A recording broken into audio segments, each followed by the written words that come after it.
अस्सलाम वालेकुम वरहमतुल्लाहि वबरकातुहू। इत्तेहाद न्यूज में आप सभी का खैर मकदम है। आज 6 दिसंबर जिस तारीख में काला दिन के नाम से याद किया जाता रहा है, आज 33 साल पूरे हो चुके हैं, पर इंसाफ आज भी अधूरा है। भले अदालत ने अपना फैसला सुनाया और अक्सर समाज की आस्था का ख्याल करते हुए भी सुनाया, लेकिन जो दर्द बाबरी मस्जिद की शहादत को लेकर मुसलमानों में है, उसका एहसास या जख्म आज भी महसूस किया जा सकता है।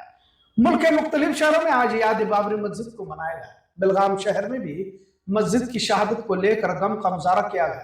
33 साल गुजरने के बाद इस दर्द को महसूस करना इस बात की दलील है कि कौम का भले एक ही तबका सही या कमजोर ही तबका सही, पर आज भी जिंदा है। पर शहर की तस्वीर मुख्तलिफ नजर आई। कभी पहले सबसे ज्यादा सरगर्म और पेश रहने वाले फोर्ट रोड पर काफी दुकानें खुली नजर आई।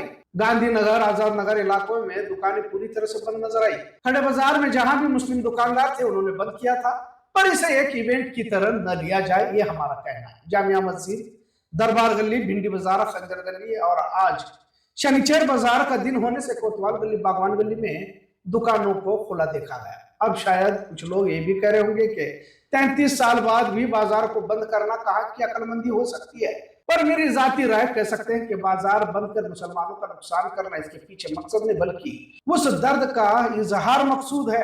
कानून अदालत ने तो फैसला सुनाया, अब उस फैसले पर दिगर मजाहिब के लोगों ने खुद एतराज किया, क्योंकि रंजन गोगोई जैसे चीफ जस्टिस सत्ता के दबाव में फैसला लिया था, और यह फैसला सबूतों की बुनियाद पर नहीं बल्कि आस्था की बुनियाद पर लिया गया था।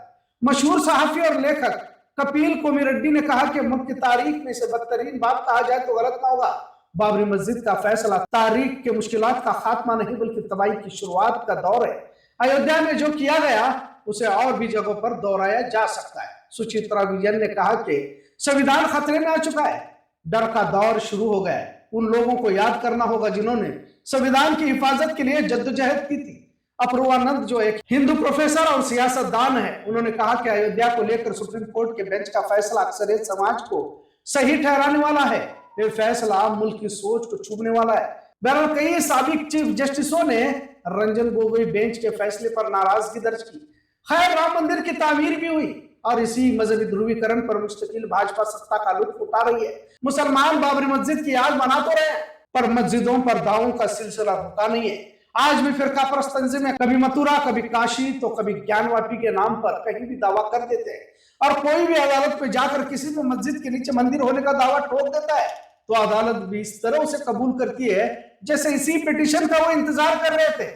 सही कहा जाए तो पिछले 33 सालों में मुसलमान आजमाइश के दौर से गुजरा है। इसका उठना बैठना, सफर करना, तिजारत, कारोबार, इसकी इबादत, सब कुछ दौर पर लगा हुआ है। वही मुसलमान अपने मौकूफ से दूर होता जा रहा है। 33 सालों में एक नस्ल खत्म हुई या फिर बुढ़ापे की कगार पर जाकर पहुंची है, तो दूसरी नस्ल जवान तो जरूर हुई है, लेकिन बाबरी मस्जिद को लेकर जो फसाद का दौर देखा गया, इसका शायद मंजर इन्होंने कभी नहीं देखा। सैकड़ों नौजवान जेलों में चले गए, कई नौजवान अपाहिज हुए, कई नौजवान मारे भी गए, घरों को जलाया गया, नए नए कानून निकालकर सालों साल कैद में रखा गया।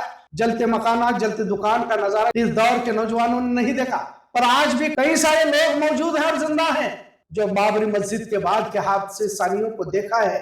बाबरी मस्जिद की कुर्बानी से पर हमारी नस्ल ने सबक नहीं सीखे हैं। यकीन दुकानों को बंद करना कोई बहुत बड़ा तीर मारने के बराबर नहीं है, लेकिन उस अजियत को याद भी करना जरूरी है। कुछ लोगों को दुकानों को बंद करना नागवार भी गुजरता होगा और कुछ इसे जहालत, बेवकूफी भी समझते होंगे, लेकिन उस तारीखी इमारत को आसानी से बुलाया तो नहीं जा सकता। मतलब उस दर्द को हम भूल नहीं सकते। किसी पर भी जोर जबरदस्ती नहीं है, पर अपनी जिम्मेदारी समझे। पर बात यही खत्म नहीं होती। जब तहजीब मरने लगती है तो नस्लों में बेहिसी भी परवान चढ़ने लगती है। दूसरा पहलू भी ये रहा कि जब मस्जिदें खाली होने लगे तो घरों में बेनमाजी भी होने लगे और फिर बाबरी मस्जिद का मातम भी बनाने की कोशिश करते रहे। मतलब हमारा दोहरा रवैया ही दिखलाता है। एक और बात यह काबिल गौर ये भी नहीं कि रोजाना मस्जिद तामीर तो हो रही है, पर नमाजी कहाँ है। अल्लामा इकबाल ने कहा था कि मस्जिद तो बना दी शब भर में ईमा के हरारत वालों ने, मन अपना पुराना पापी बरसों से नमाजी न बन सका। हर गली में मस्जिद तो बन रही है, लेकिन इस हकीकत से इनकार भी नहीं कर सकते कि हजारों मुसलमानों की आबादी तो है, पर फजर नमाज में एक सफ तक मुकम्मल नहीं होती। आखिर तस्वीर क्या बयान करती है? दावे और हकीकत दोनों अलग अलग बातें हैं। बहरहाल आज 33 साल के बाद बाबरी मस्जिद को फिर याद किया गया और बेलगाम के मुस्लिम इलाकों में दुकानों को बंद रखकर एहतजाज भी दर्ज किया गया। वैसे देखा जाए तो मुल्क की तस्वीर ही को इस दौर के बाद बदलते देखा गया और आज भी वो हालात बदलते जा रहे हैं। जरूरत इस बात की है कि मुसलमानों को आने वाले हालात के मद्देनजर मंसूबे बनाने होंगे। अख्तलाफात पहले और अब इस पर भी लम्हे फिक्र की जरूरत है। पहले मसलकों को लेकर लड़ते रहे और अब सियासी पार्टियों में लड़ रहे हैं। बाबरी मस्जिद ने अपनी शहादत तो दी, पर इस शहादत के बाद उम्मत में किसी तरह का फर्क नजर नहीं आ रहा। ये भी उतना ही सच है। आइए देखते हैं आज बेलगाम शहर में यौम शहादत बाबरी मस्जिद कैसे मनाया गया है, इसके कुछ मनासिब। इत्तेहाद में देखने के लिए शुक्रिया। अल्लाह हाफिज।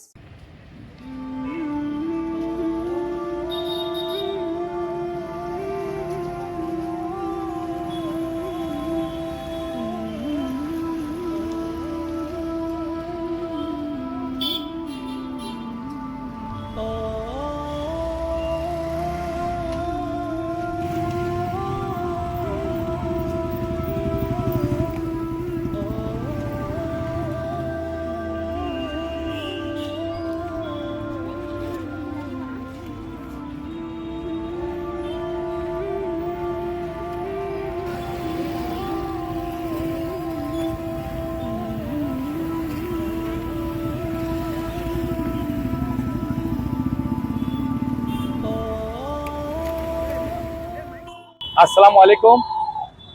हमारे दरबार गली, भेंडी बाज़ार, ये सभी हमारा मुस्लिम जो इलाका है, सभी दुकानें आज कारोबार हम बंद रखे हैं, इसलिए कि 92 में बाबरी मस्जिद शहीद की गई और उन लोगों ने जो शहीद किए हैं उन अफरादों को एक जने को भी अभी थोड़ी अरेस्ट नहीं किए। इसके बारे में कोई भी आवाज़ उठा रहा नहीं और हुकूमत भी इसके बारे में कोई भी एक्शन नहीं लिया आज तक। वो हमें गम है और हम देखते आए हैं कि बाबरी मस्जिद शहीद की गई और उसे सुप्रीम कोर्ट ने, कुछ जजेस ने ये फैसला किया है कि वहाँ पे मंदिर के आस्था के ऊपर, मगर ये कोर्ट के फैसले को हम तस्लीम तो करते हैं मगर हमारे दिलों में ये चीज़ अभी गई नहीं है कि हमारी बाबरी मस्जिद को शहीद किया गया है और ये ता क़यामत तक हम इसका गम मनाते रहेंगे और हमेशा कारोबार बंद करते रहेंगे और ये याद दिलाते रहेंगे कि हमारे साथ नाइंसाफ़ी हुई है।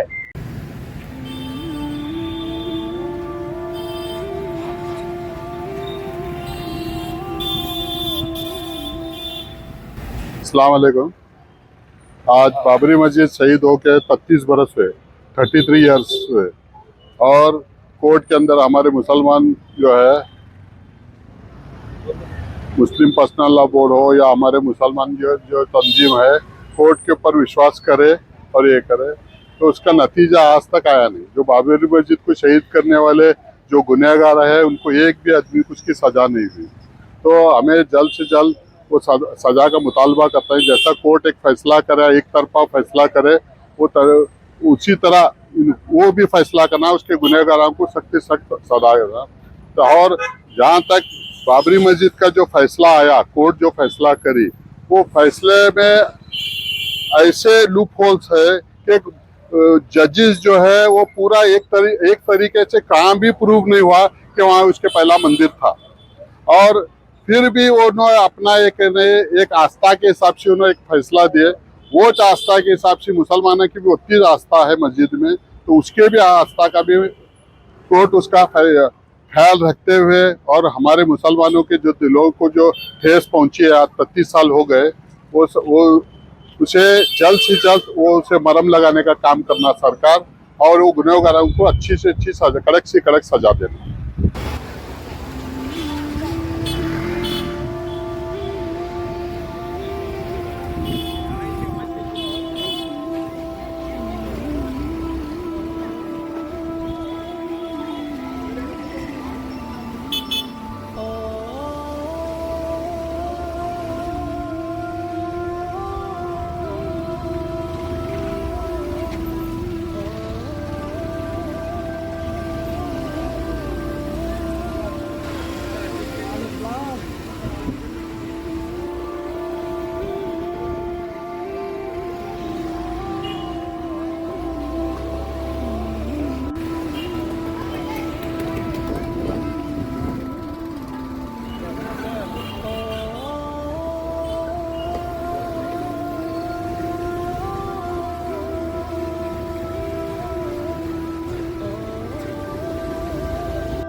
अस्सलाम वालेकुम। आज 6 दिसंबर, जिसे हमने हमारी हिस्ट्री में, हमारे किताब में जो है काला दिन बोल के हम उसको जो है लिखा गया है, हमारे दिलों पर काला दिल बोल के लिखा गया है। क्योंकि जो बाबरी मस्जिद जो है हमारे संगीतकारियों ने शहीद किया है, हम उस गम को कभी भी नहीं भूलेंगे। ये जो जख्म हमारे दिल को जो लगा, ये बहुत बड़ा जख्म है, इस जख्म को नहीं भर सकते हम। हमें आज बहुत दर्द है और बहुत अफसोस है हमें कि जो है संगीतकारियों ने संविधान के खिलाफ जाकर, लॉ एंड ऑर्डर के खिलाफ जाकर जो मस्जिद को शहीद किया है, उस शहीद मस्जिद का हम इंसाफ चाहते हैं। इसके लिए जो है हमने बेलगाम के अंदर, खड़े बाजार के अंदर जो है पूरे ताजिरों ने, हमने अपनी मर्जी से दुकानों को बंद किया है। किसी के बहकावे में आकर या तो किसी के जोर जबरदस्ती से हमने बंद नहीं किया है, हमने हमारी मर्जी से जो है आज दुकानों को बंद किया है। और आने वाले दिनों में हम इसी तरह से बंद करते रहेंगे। ये बीजेपी गवर्नमेंट को और कांग्रेस गवर्नमेंट को हम ये कहना चाहते हैं कि हमें इंसाफ दिलाओ। हम इंसाफ के लिए लड़ रहे हैं, हम खामोश हैं, इसका मतलब ये नहीं कि हम कमजोर हैं। हमारा हक हम लेना चाहते हैं, हम जानते हैं, हम लेके रहेंगे इंशाअल्लाह। अस्सलाम वालेकुम। अस्सलाम वालेकुम। आप सबसे गुजारिश है कि हम 6 दिसंबर को हर साल सालाना बंद करते हैं और भी करते रहेंगे जब थोड़ी हमारी आरज़ू पूरी नहीं होती तब तक।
Slow slow